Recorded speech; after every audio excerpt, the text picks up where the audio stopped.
Hi friends, welcome to Giri Madhu channel. ఈరోజు నేను మీకు కాల్చిన వంకాయ పచ్చడి ఎలా చేయాలో చూపిస్తున్నాను. కొన్ని ప్లేసెస్లో ఒక్కొక్కలాగా పిలుస్తారు దీన్ని. కొంతమంది వంకాయ బజ్జీ అని కూడా అంటారు.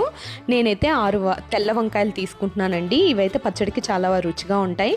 వాటిని నీట్గా కడిగేసుకొని తుడిచిన తర్వాత ఆయిల్ రాసుకోవాలండి. ఆయిల్ రాసుకొని ఇలా జల్లెల్లా కనిపిస్తుంది కదా, దాని మీద పెట్టుకొని మనం కాల్చుకోవాలి. కాల్చుకునేటప్పుడు ఇలా తిప్పుతూ ఉండాలి. అలా తిప్పుతూ ఉంటే మొత్తం ఈక్వల్గా కాలుతూ ఉంటాయి. అవి కాలేలోపు మనం ఒక కడాయి పెట్టుకొని స్టవ్ ఆన్ చేసుకొని దాంట్లో కొంచెం ఆయిల్ వేసుకొని 1 టీ స్పూన్ ఆఫ్ ఆవాలు వేసాను. అలానే కొంచెం మెంతులు వేసాను, ఎందుకంటే మెంతులు వేస్తే ఫ్లేవర్ బాగుంటుంది. 2 టీ స్పూన్స్ ఆఫ్ మినప్పప్పు వేసామండి. చూడండి ఈలోపు ఎలా కాలిపోయినాయో. అలానే కొంచెం ఇంగువ యూస్ చేసాము. ఇంగువ అనేది ఆప్షనల్ అండి, మీకు ఇష్టమైతే యూస్ చేయొచ్చు, లేకపోతే లేదు. మేము ఇంగువ యూస్ చేస్తాము, గడ్డ ఇంగువ యూస్ చేసాము. అలానే పచ్చిమిర్చి వేస్తున్నాము. మేము ఎండుమిర్చి కూడా దీంట్లో యూస్ చేసామండి. కారం అనేది ఆప్షనల్ అండి, మీరు ఎంతవరకు తినగలిగితే అంతవరకు వేసుకోవచ్చు. మీరు అచ్చంగా పచ్చిమిర్చితో కూడా చేసుకోవచ్చు. మేము 2 యూస్ చేసి చేస్తాము ఈ పచ్చడిని.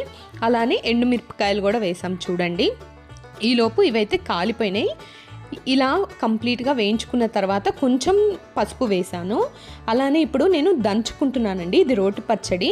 మనం వేయించుకున్న మినప్పప్పు అవన్నీ ఉన్నాయి కదా, ఎండుమిర్చి పచ్చిమిర్చి అన్నీ వేసుకొని మనం సాల్ట్ కూడా వేసుకొని దంచుకోవాలి. దంచుకున్న తర్వాత కొంచెం చింతపండు కూడా యాడ్ చేయాలండి. ఇందులోనే చింతపండు యాడ్ చేసి చింతపండుతో సహా మళ్ళీ ఒకసారి నీట్గా దంచుకోవాలి. ఇప్పుడు ఆ కాలిన ఉన్నాయి కదండి, ఒకసారి వాటర్లో డిప్ చేసిన తర్వాత ఇలా పీల్ చేయాలన్నమాట. పీల్ చేసి లోపలంతా చూసుకోవాలి, అంటే పుచ్చున్నాయా లేదా, కొన్ని పురుగులు కూడా ఉంటాయి కదా, అలా చూసుకోవాలి. ఇందాక మనం దంచుకున్న దాంట్లో కొంచెం కొత్తిమీర కూడా వేసి దంచుకున్న తర్వాత లాస్ట్లో వంకాయలని యాడ్ చేయాలి. వంకాయలను యాడ్ చేసి కచ్చా పచ్చాగా దంచుకోవాలండి. అప్పుడు మన పచ్చడి రెడీ అయిపోతుంది. ఇది మా అత్తగారి రెసిపీ అండి.